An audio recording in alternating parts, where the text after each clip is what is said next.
So I'm a geneticist, and I study the genes involved in MS. Now, inside all of us is a brain and a spinal cord, and what you can see in this picture here is that brain and spinal cord are the areas that are damaged in the development of MS.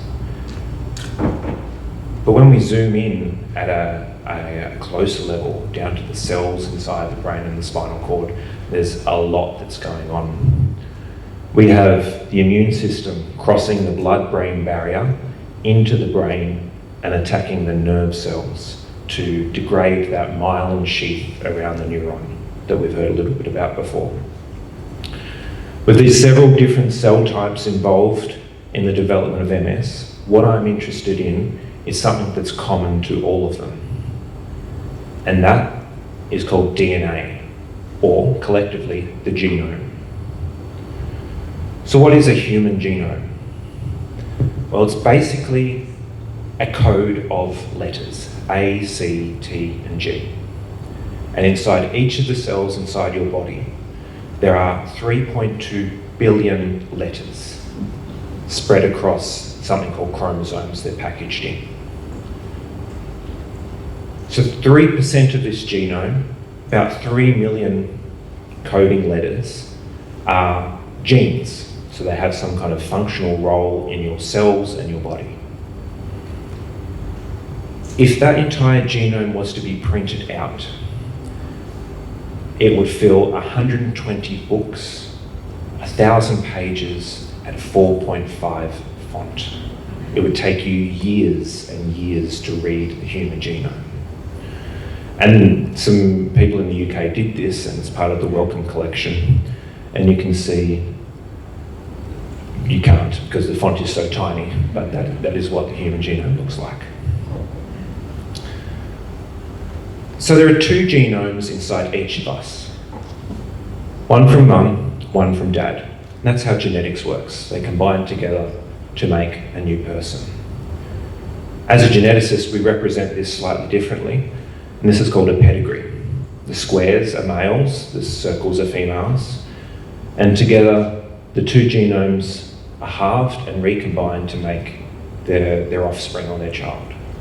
And then the next generation, if that child goes on to have children, half and half again to make the next generation. So why is genomics important?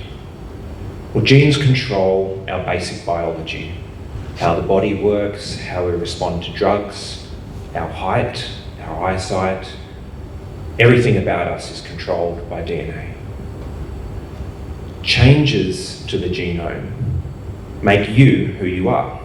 So between all of us, we share a lot in terms of our genome. It's all very similar, but there's about 0.1% difference from each other. So Des and I, at around 3 million places in our very long genome book, we are different to each other, and that's what makes me taller than Des. But changes in your genome can also cause disease and influence how you respond to different drugs or treatments. So we study those changes to understand why diseases develop or occur and how to improve health. To study those changes, we do something called genome sequencing. So genome sequencing is a technology that allows us to read that genome book. We have a reference genome. It's sort of like the most commonly assembled book that represents the most common human, and that is 3.2 billion bases. We compare each person's genome that we sequence to that reference book and find the differences. So those DNA changes, and around 3 million sites is where they'll be different to that reference genome.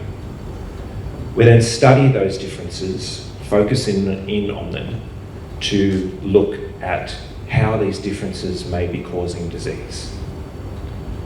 So to sequence a genome, we take a person's book, we extract DNA from cells, from blood, and what we essentially do is shred that book up into tiny little pieces. And then we build it back together against the reference genome at the top, realign those pieces of the book to recreate the book of you. So for multiple sclerosis, we know that the risk factors can be put into two main groups. One's an environmental group and one's a genetic group. So the environmental component of MS includes things like Epstein-Barr virus infection as a risk factor, vitamin D, sun exposure, and things like your weight or smoking. The genetic component of MS is something we can study using genome sequencing. And for a large part of the genetic study, genetic component, we know the factors that contribute to MS. But half to 3/4 of the genetic risk of MS is unknown. And that is what I'm interested in. MS is a complex disease, and finding out those unknown genetic factors is going to tell us more about how MS develops. So to find those unknown genetic factors, I study families. So around 1 in 4 to 1 in 6 people with MS has a family history of MS. Families with multiple people with MS are fairly uncommon, but they do occur, where 2, 3, 4 people in the family all have MS. From a scientific perspective, members of the same family share the same environmental risk factors that probably have all been exposed to Epstein-Barr virus or similar sun exposures. They're from the same part of the world, so they have the same ancestry background, and they also share the common genetic risk factors for MS. That lets us study rare genetic changes that may only be occurring in that specific family to identify if those are a major role in why some relatives in that family develop MS and others don't. So we saw a family pedigree before, and here's another one here. We have 3 people in this family in the darker colours who have MS, and 3 people and the grandparents at the top of the family that don't have MS. So we look for families just like this to study. We initially start with families that have 2 or more relatives with MS, and we invite the relatives with MS and their parents to participate. Unaffected direct relatives of someone with MS that is over 50 years in age. And we ask these people to provide a DNA sample through saliva or blood to allow us to access their DNA. And then we use that DNA to study and identify the genetic changes occurring in the people with MS that are not in their unaffected family members. So this example family, we've not recruited the male in the bottom generation because he's under 50. So we can't be sure that he's not going to develop MS at some point in his life.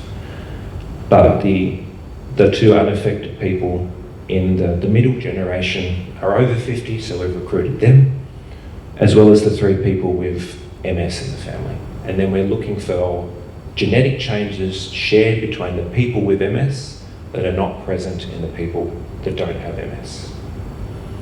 So we may find 1 or more DNA changes in each family, but then our journey doesn't stop there. We need to work out how each of those changes affect the genes that they occur in, and then how this affects those cells inside the brain and the body for MS to develop, and how altogether this causes MS. So it comes back to this complex picture with the multiple players to identify how specific DNA changes is affecting each one of these cells in the development of MS. And we can do this by studying these changes directly in the cells made from people in these families. And that is what Ash is going to talk about next, which is our MS STEM study. So you can get involved with the MS family study help spread the word. Maybe you know someone that has a family history of MS or multiple people in the family with MS. You can collect a flyer from our trade table outside, or you can come talk to me. There are a lot of contributors to this study, like many studies. In particular, I would like to thank the families that have made this study possible. We've got 5 families at the moment involved in our study, and each of them are leading to really exciting findings for us to pursue in the laboratory. Right, where's Ash?